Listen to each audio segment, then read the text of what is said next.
Deputy CM Brajesh Pathak ने खोली योगी सरकार की पोल। अस्पतालों की हालत देखकर बोले हम शर्मिंदा हैं। योगी सरकार पर ब्रजेश पाठक के चुभते सवाल। 5 साल में बदहाल हो गई यूपी की स्वास्थ्य सेवाएं। यूपी के डिप्टी सीएम है ब्रजेश पाठक। 5 साल में यूपी बीजेपी के अंदर अगर किसी का रुतबा सबसे तेजी से बढ़ा तो वो ब्रजेश पाठक हैं। 2017 में वो बीजेपी में आए और 5 साल में वो योगी सरकार में डिप्टी सीएम बन गए, वो भी योगी आदित्यनाथ की मर्जी के खिलाफ। और अब ब्रजेश पाठक के तेवर योगी को ही परेशान कर रहे हैं। ब्रजेश पाठक के पास स्वास्थ्य विभाग का जिम्मा है, लेकिन यह विभाग सही से काम नहीं कर रहा है। ये हम नहीं कह रहे हैं, यूपी के डिप्टी सीएम साहब कह रहे हैं।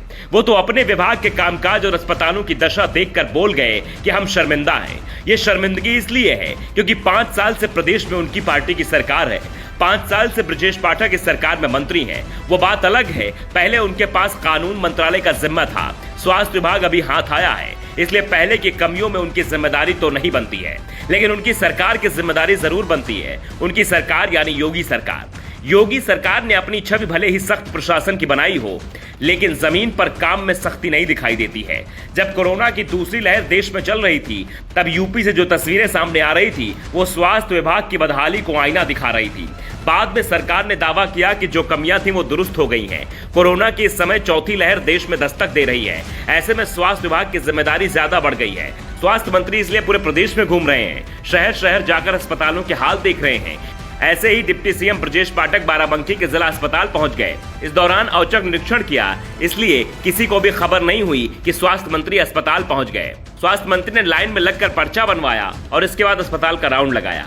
अस्पताल में जगह जगह गंदगी के ढेर मिले, दीवारों पर मकड़ियों ने अपना घर बना रखा था। अस्पताल की हालत ऐसी थी कि मरीज उसे देखकर ही भाग जाए। स्वास्थ्य मंत्री का पारा चढ़ा तो उन्होंने सीएमएस की क्लास ले ली, पूछ लिया कि अस्पताल में कभी सफाई होती भी है या इसके नाम पर सिर्फ बजट ही खर्च होता है। अस्पताल से आए लोगों से व्यवस्था को लेकर सवाल किए तो जो भी जवाब मिला उसने स्वास्थ्य मंत्री की चिंता बढ़ा दी, क्योंकि क्या मरीज और क्या तीमारदार, सभी अस्पताल की दुर्दशा की ही बात कही। निरीक्षण के दौरान जब डिप्टी सीएम हड्डी रोग विभाग पहुंचे तो उनका दिमाग ही घूम गया। एक मरीज के टूटे पैरों में ईंटों के सहारे जुगाड़ से हड्डी को बांधा गया था।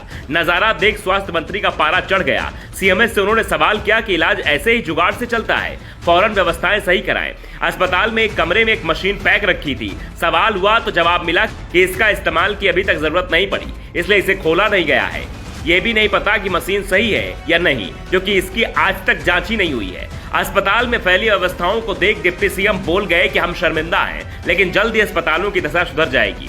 स्वास्थ्य मंत्री पुरानी सरकारों को दोषी भी नहीं दे पा रहे हैं, क्योंकि 5 साल से उनकी ही सरकार राज्य में चल रही है। पिछले 5 साल तो सपा और बसपा की सरकारों को दोष देने में निकाल दिए। इस बार इससे काम नहीं चलेगा, इसलिए शर्मिंदगी का एहसास वो अपनी ही सरकार को करा गए। स्वास्थ्य मंत्री के बयान पर सपा चीफ अखिलेश यादव ने भी तंज कसा। उन्होंने कहा कि उत्तर प्रदेश के स्वास्थ्य मंत्री जी ने जब स्वयं कह दिया कि स्वास्थ्य विभाग व अस्पताल की वर्तमान हालत देखकर वो शर्मिंदा है, तो और क्या कहना। ये एक अच्छी बात है, क्योंकि सत्य को स्वीकार करने से ही सुधार का मार्ग निकलता है। एक सलाह, वो आलोचना पर एफआईआर करने वालों और बुलडोजर से बचकर रहें। Bureau report, the such.